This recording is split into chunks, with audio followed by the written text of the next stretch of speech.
Now that we've done the work. Now that we've waded through the crap, we apologize. We had to string you wrong. We had to lead you through it. We had to string you wrong. We had to hold you. It was bad. We had to hold you tight. It was awful. We protected you with loving grasp. But now touching your bosom. Now we present you the best movies slightly of 2010. Best movies of 2010. Okay. Kissing it on the. No, we're not. No. Best movies of 2010. Okay. 10. The Fighter. This movie was an astoundingly good movie. It was okay. Performance by Christian Bale. It was okay. It was a good movie. Christian Bale alone makes this movie a great movie. One of the best movies. He made it good. It was okay. Number 9. Splice. Now, I know what you're thinking. Justin and Jordan, how could this be the best yet be the worst? Because it's a great movie and it shows the political and sort of problems with medical science and cloning and the ethical issues and it could happen, and that's what makes it scary. And good. But what makes it bad is, as has already been said. Yes, as everybody said that. Number 8. How to Train Your Dragon. This movie was good. It was good. I think it's the best DreamWorks movie in a long time. Since Shrek. Well, since the original Shrek. Since the original Shrek. Yes. Isn't that funny how a DreamWorks movie could be on both the best and worst list? Food for thought. Which one was on the list? Shrek 4. Number 7. The Chronicles of Narnia. This was a movie that is so much leaps and bounds better than the first two, in my opinion. It was emotional. I think the character development for the one annoying kid was really good. It was really good. Number 6. Tangled. This is to me is a throwback to the original Disney. So good.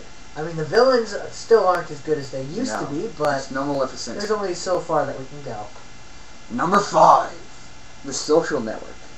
Now, this is good because this demonstrates that if you do something well, it doesn't matter what it's about. Yeah, and it eliminates all. Good because this demonstrates that if you do something well, it doesn't matter what it's about. Yeah, and it eliminates all excuses for poor filmmaking. And it was a movie about Facebook, and it was incredible. It was good. It was really good. It was incredible. Number 4. Tron Legacy. Now, what can we say here? It was the perfect sequel to Tron. It's considering that they didn't even really set up the original for a true sequel. And I mean, if we as nerds do not put Tron on this list, what kind of nerds are we? I know, right? And we're not nerds, we're geeks. Number 3. Scott Pilgrim vs. the World. This is the greatest video game movie, considering it's not even a video game. It's not even about video games. It's a funny movie. It's an entertaining movie. It's an awesome movie. I'm sure that there's something in it for everyone.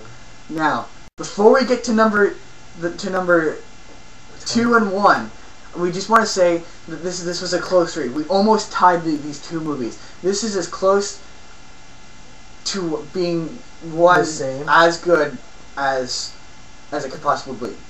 So, but when we get to number 1, we're going to explain why it beats it. But just so we're there, okay. Number 2, Inception. Now this movie was still so good. It was a mind blower. It was a mental mind blower, and you wanted to watch it again. Oh yeah, it was so. You just wanted to watch it again. I still want to watch it. In fact, after this video, I'm gonna go watch it. He probably will. I probably will. and now for a recap, for those of you who weren't paying attention, shame on you if you're not paying attention. At number 10, The Fighter. At number 9, Splice. Number 8, How to Train Your Dragon. Number 7, The Chronicles of Narnia. I forget the rest of the name. Number 6, Tangled. Number 5, The Facebook movie, The Social Network. Number 4, Tron Legacy. Number 3, Scott Pilgrim vs. the World. Number 2, Inception.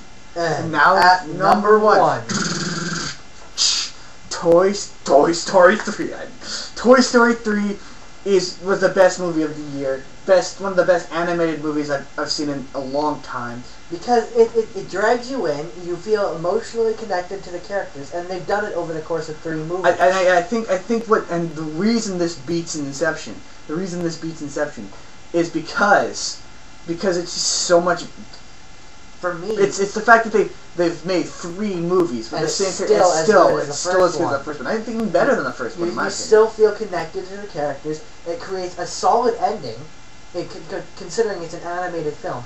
It leaves you with a solid ending, which leaves you with a feeling of completeness. Completion over these characters.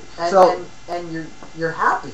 So those are the best and worst movies of 2010. If you've seen any of the movies in the worst categories, poor you. If you haven't seen them, don't watch them.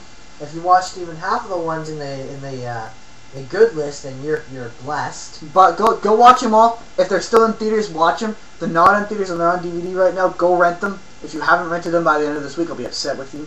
You know me. Tell us if you disagree with our choices. Give us your opinion. Give us an opinion on what you felt was the best and worst of 2010. And here's to 2011. Hopefully you'll see some better movies. Hopefully we'll have some good ones. Hopefully.